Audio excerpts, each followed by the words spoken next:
देश के सबसे बड़े राज्य में विधानसभा चुनाव होने वाले हैं और सभी पार्टियों ने कमर कस ली है। लेकिन सर्जिकल स्ट्राइक के बाद बीजेपी के हाथ लगता है कि चिराग लग गया है। ताजा सर्वे तो यही बताते हैं। सर्जिकल स्ट्राइक के बाद यूपी चुनाव का पहला ओपिनियन पोल सामने आया है, जिसके मुताबिक उत्तर प्रदेश में अभी चुनाव हुए तो बीजेपी सबसे बड़ी पार्टी बनेगी। नरेंद्र मोदी भी इस बात से भली भांति परिचित हैं, तभी तो उन्होंने लखनऊ की रामलीला में भाग लिया और जय श्री राम का नारा लगाया। अब बीजेपी एक बार फिर यूपी में अपने पांव जमाने की पूरी तैयारी कर रही है। बीजेपी की ये कोशिश रंग लाती दिख रही है। इंडिया टुडे एक्सिस माई इंडिया के ओपिनियन पोल के मुताबिक यूपी में आज चुनाव हुआ तो बीजेपी सबसे बड़ी पार्टी बनकर उभरेगी।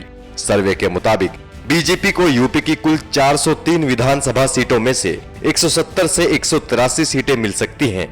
मायावती इस पोल में दूसरे नंबर पर हैं। उनकी पार्टी बीएसपी को 115 से 124 सीटें मिलने का अनुमान है।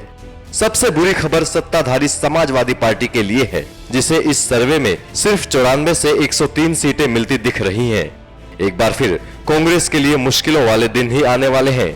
राहुल की किसान यात्रा कांग्रेस को ज्यादा फायदा देती नहीं दिख रही, क्योंकि सर्वे के मुताबिक कांग्रेस अब भी चौथे नंबर की ही पार्टी है, जिसे सिर्फ 8 से 12 सीटें मिलने का अनुमान है, जबकि अन्य को 2 से 6 सीटें मिल सकती हैं। वोट प्रतिशत के लिहाज से भी बीजेपी को सबसे ज्यादा 31% वोट मिलते दिख रहे हैं। वहीं बीएसपी को 28%, एसपी को 25%, कांग्रेस को 6% और अन्य को 10% वोट मिलने का अनुमान है। इस सर्वे से बीजेपी गदगद है और अगले महीने बीजेपी अध्यक्ष अमित शाह यूपी में बीजेपी की परिवर्तन यात्रा को हरी झंडी दिखाएंगे।